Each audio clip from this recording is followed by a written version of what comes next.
अब क्लैन ने अपने सारे केसेस को स्टडी करके ये पता लगा लिया है कि उन सब के पीछे एक मास्टरमाइंड का हाथ है, और अगर उसे उस मास्टरमाइंड को पकड़ना है तो उसे सीक्वेंस 9 से सीक्वेंस 8 के अंदर जाना ही पड़ेगा। तो क्या क्लैन सीक्वेंस 8 के क्लाउन का फॉर्मूला ढूंढ पाएगा या फिर वो मास्टरमाइंड क्लैन के करीब पहुंच जाएगा? तो चलिए देखते हैं कि आखिर क्या होता है। तब यहाँ पर हम हो यूनिवर्सिटी देखते हैं जहाँ पर क्लैन आइजैक के साथ फिशिंग करने आया होता है। आखिरकार वो रेड चिमनीज थी क्या, और ऊपर से मैं ग्रे मिस्ट के जरिए भी उनके बारे में पता नहीं लगा पा रहा हूँ। ये मास्टरमाइंड तो सच में बहुत ज्यादा खतरनाक है। मुझे अगर मास्टरमाइंड तक पहुँचना है तो मुझे क्राउन पोशन को हासिल करना होगा और साथ में कुछ हिडन कार्ड्स को भी रखना होगा। मेरे पास वेपन्स के तौर पर पिस्टल के अलावा सिर्फ चार्म्स ही हैं। रुको जरा, शायद मुझे उस म्यूटेड सन सेक्रेड एम्बलम से कुछ और जानकारी मिल सकती है। क्लैन, लगता है तुम उस मास्टरमाइंड को ढूंढने के लिए बहुत मेहनत कर रहे हो, पर मेरी डिटेक्शन स्किल्स ने भी उसके बारे में कुछ नहीं बताया। कई बार चीजें तब मिल जाती हैं जब उनकी एक्सपेक्टेशन हमने रखी ही नहीं होती, तो इसलिए तुम चिंता मत करो। तब क्लैन आइजैक से एक फेवर मांगता है और कुछ दिन बाद वो जस्टिस और द हैंगमैन से मिलता है, जहाँ पर हैंगमैन उसके लिए एम्परर रोज़ेल की डायरी का एक और पन्ना लाया होता है, जहाँ से क्लैन को अननेम्ड आइलैंड के बारे में पता लगता है, पर उसे और कुछ इन्फॉर्मेशन नहीं मिलती। तब जस्टिस सबको बताती है कि वो कुछ सीक्रेट व्योंडर ग्रुप से मिली है, जिससे कि उसे और भी ज्यादा डायरी के पेजेस मिल सकते हैं, पर वो उससे पहले और भी सीक्रेट ऑर्गेनाइजेशंस के बारे में इंफॉर्मेशन चाहती है।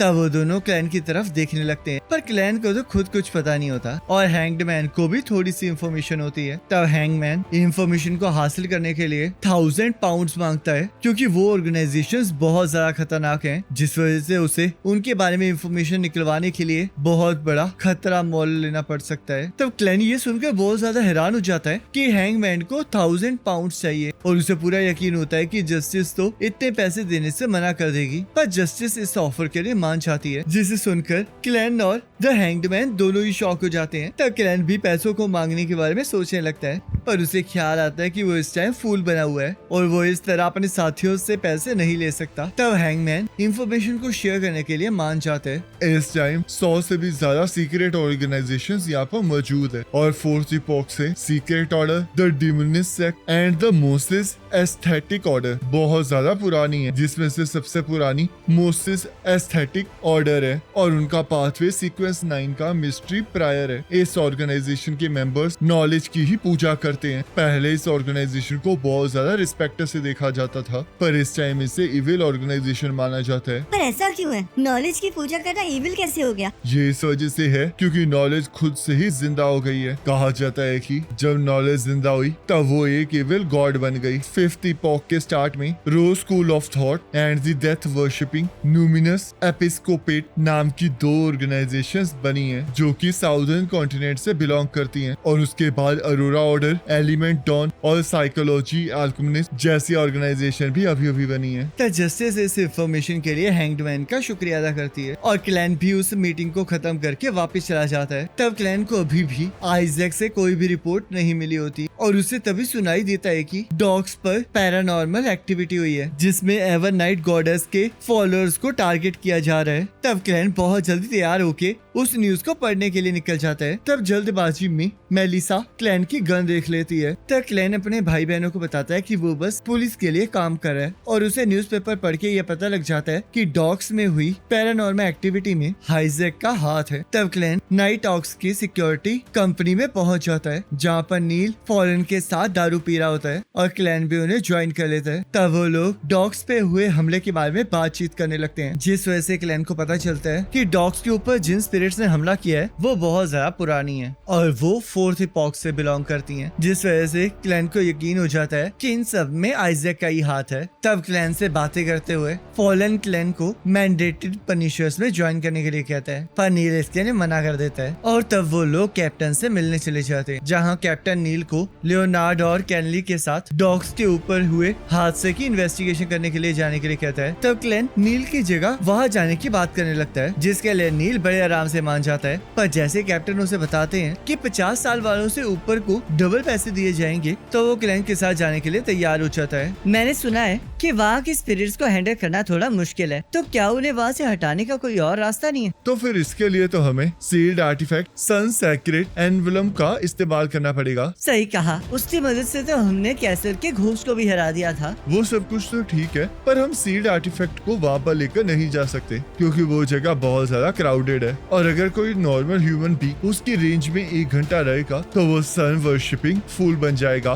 तब क्लैन उस सील्ड आर्टिफैक्ट के लिए कैप्टन को मनाने लगता है और कैप्टन क्लैन की बातों में आ जाते हैं। तब वो सभी लोग डॉक्स पर चले जाते हैं और यहाँ पर लियोनार्ड को लगने लगता है कि क्लैन वहाँ पर इसलिए आया ताकि वो उसके राजों से पर्दा उठा सके, पर क्लैन को तो इससे कोई मतलब नहीं होता। तब वो लोग वहाँ जाने लगते हैं जहाँ पर वो इंसिडेंट हुआ होता है। तब सभी लोग उन्हें देखकर ये सोच रहे होते हैं कि क्या वो लोग सच में एग्जॉर्सिस्ट है, जिस वजह से लियोनार्ड सबको अपने रिचुअल के आइटम्स दिखाता है और उन्हें देखकर सबको ये यकीन हो जाता है कि वो लोग प्रोफेशनल एग्जॉर्सिस्ट हैं। तब क्लैन और उसके साथी इंसिडेंट वाली जगह पर पहुंच जाते हैं जहाँ पर बहुत सारी स्पिरिट्स होती है और वो लोगों के ऊपर हमला कर देती है, पर हम देखते हैं वो स्पिरिट्स सिर्फ लोगों से अलग अलग कर्तव्य करवा रही होती हैं और वो स्पिरिट्स क्लैन को भी जानती होती हैं, जिस वजह से वो क्लैन को बिल्कुल भी नुकसान नहीं पहुंचाती। तब वो सन सेक्रेड एनवलम काम करना स्टार्ट कर देता है और क्लैन भी उन स्पिरिट्स को इशारा करके वहाँ से जाने के लिए कहता है। तब लियोनार्ड क्लैन को एग्जॉर्सिज्म परफॉर्म करने के लिए कहता है, पर क्लैन को ये यकीन नहीं हो रहा होता कि ये सब कुछ उसे करना पड़ेगा। तब वो और नील मिलकर डांस करने लगते हैं और सबको ऐसे दिखाते हैं जैसे कि एग्जॉर्सिज्म परफॉर्म किया जा रहा है और सभी लोग उनकी बातों पर विश्वास भी कर लेते हैं। तब यहाँ पर एक कैरेज एक लड़की से टकराने वाला होता है जिसे फॉलन बचा लेता है और हम देखते हैं वो लड़की और कोई नहीं लेनिवर्स की फियांसे होती है, जिसका पीछा फॉलन कर रहा होता है ताकि वो लेनिवर्स के ठिकानों का पता लगा सके और उसके किए हुए फ्रॉड के ऊपर से पर्दा हटा सके। तब क्लैन देखता है कि नील और फॉलन काफी अच्छे दोस्त हैं, जिस वजह से वो नील से इसके बारे में पूछने लगता है। हम लोग बहुत अच्छे दोस्त हैं क्योंकि हम लोग इकट्ठे काम करते थे और एक ही साथ मेरे घर पर पिया करते थे और गाना गाया करते थे, और मेरी बीवी सेलिस्थिया भी हमारे लिए पियानो को प्ले किया करती थी, पर वो कुछ सालों पहले मर गई और अब हमारे ग्रुप में सिर्फ मैं और फॉलन ही बची हैं। तब वो लोग कुछ और टाइम इन्वेस्टिगेट करने लगते हैं और उन्हें समझ नहीं आ रहा होता कि जिन लोगों के ऊपर स्पिरिट से हमला किया है वो बिल्कुल ठीक कैसे हैं, जिस वजह से लियोनार्ड क्लैन को इसके लिए डिविनेशन को परफॉर्म करने के लिए कहता है, पर क्लैन को डिविनेशन से कोई रिजल्ट नहीं मिलता। पर तभी उसे वहाँ पर इन्वर्टेड पिरामिड दिखाई देता है। जो तुमने इन्वर्टेड पिरामिड देखा वो किसी भी जगह से बिलोंग कर सकता है, पर ये इन्वर्टेड पिरामिड वही बना सकते हैं जो कि ये मानते हैं कि वो डेथ के वंशज हैं। डेथ तो वही इविल है ना जो कि एंशिएंट डीमंस के साथ मिल गया था ताकि वो नॉर्दर्न कॉन्टिनेंट के ऊपर डिजास्टर फैला सके। आखिरकार ये डेथ के फॉलोअर्स करना क्या चाहते हैं? तब क्लैन सोचता है मिस्टर आइजैक भी मौत से जिंदा हुए थे, तो क्या वो जगह डिजास्टर की ही बैटलफील्ड थी? क्या सच में मिस्टर आइजैक डेथ के वंशज हैं? तो इसका मतलब जिस मास्टरमाइंड ने उनके बेटे का स्कल चुराया है वो तो और भी ज्यादा खतरनाक होगा। तो लियोनार्ड और कैनली क्लैन के पास सन सेक्रेट एनवलप को छोड़कर बाहर चले जाते हैं, जिस वजह से क्लैन को उसके ऊपर रिचुअल परफॉर्म करने का टाइम मिल जाता है। तब क्लैन मंत्रों को पढ़ना स्टार्ट कर देता है और ये दुआ करता है कि उसे फ्लेयरिंग सन चार्म को पूरा करने का टाइम मिले। तब क्लैन के रिचुअल से बाहर मौसम भी चेंज होने लगता है और यहाँ लियोनार्ड को कुछ गड़बड़ लगती है। तब यहाँ पर एक मॉन्स्टर एक छोटी सी बोट पर हमला कर देता है और एक बंदे को खा जाता है, जिसे देखकर लियोनार्ड हैरान हो जाता है। तब वो मॉन्स्टर उस शिप पर हमला कर देता है जहाँ पर क्लैन होता है और जैसे ही क्लैन उसके ऊपर फायरिंग करता है वैसे ही वो मॉन्स्टर उन गोलियों को रोक देता है। तब क्लैन को एहसास हो जाता है कि वो मॉन्स्टर पहले एक वियंडर था जो कि अपनी पावर को संभाल ना पाने की वजह से ट्रांसफॉर्म हो गया है। तब लियोनार्ड आकर उस मॉन्स्टर के साथ लड़ना स्टार्ट कर देता है और क्लैन को बताता है कि वो मॉन्स्टर एक सीक्वेंस 8 का वियंडर था, जिस वजह से उन्हें उसे वहीं पर एलिमिनेट करना पड़ेगा। तब क्लैन कैनली को वो सन सेक्रेट एनवलप पकड़ा देता है और उसे वहाँ से जाने के लिए कहता है। तब नील भी यहाँ पर सभी लोगों को उस जगह को खाली करने के लिए कहता है और यहाँ शिप पर बहुत बड़ा धमाका होता है, जिस वजह से शिप के टुकड़े लोगों के ऊपर गिरने लगते हैं, पर नील उन्हें बचा लेता है। तब यहाँ लियोनार्ड उस मॉन्स्टर का सामना कर रहा होता है, पर उसकी पावर भी उस मॉन्स्टर के सामने कम पड़ रही होती है। तब क्लैन उस मॉन्स्टर को जंजीरों के साथ बांध देता है, पर वो मॉन्स्टर अपनी पूरी ताकत लगाकर उन जंजीरों से आजाद हो जाता है और क्लैन गलती से एक रस्सी में फंसकर इधर उधर झूलना स्टार्ट कर देता है। तब वो मॉन्स्टर जैसे ही नील को देखता है वैसे ही उसे कुछ होने लगता है, पर वो इस चीज को इग्नोर करके लियोनार्ड पर हमला करना स्टार्ट कर देता है। तब वो दोनों फिर से लड़ना स्टार्ट कर देते हैं, पर लियोनार्ड अभी भी उस मॉन्स्टर को हरा नहीं पा रहा होता। और वो मॉन्स्टर जैसे लियोनार्ड पर हमला करता है वैसे ही क्लैन झूलते हुए उस मॉन्स्टर को गलती से एक लात मार देता है, जिससे कि वो मॉन्स्टर नीचे गिरने लगता है और नील उस मॉन्स्टर को पकड़ लेता है। तो लियोनार्ड भी अपनी पावर से उस मॉन्स्टर को कैद कर लेता है और नील को उस मॉन्स्टर के पास से